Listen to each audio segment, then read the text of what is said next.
Okay, so I'm going to show you how to get signed up to use Autolab. So the first thing is you need to have Pulse Secure installed, and you'll need to be connected to the JMU VPN.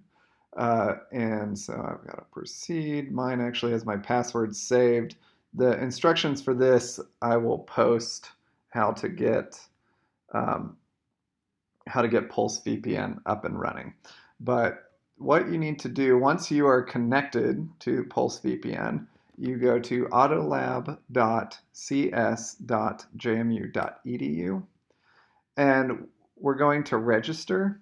So here what you should do is put in your name, first and last, then your email, your Duke's email address, and then you need to create a new password for it.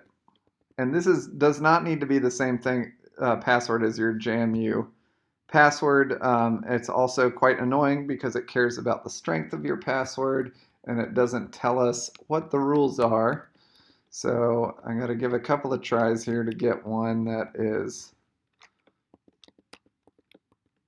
strong enough.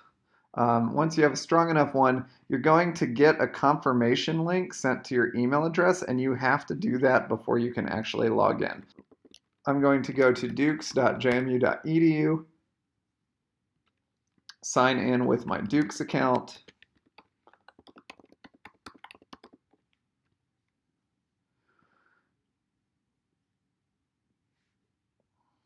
and then go to the confirmation instructions in Autolab and confirm my account. And now that my account has been successfully confirmed, I should be able to log in with my Dukes account and password that I created.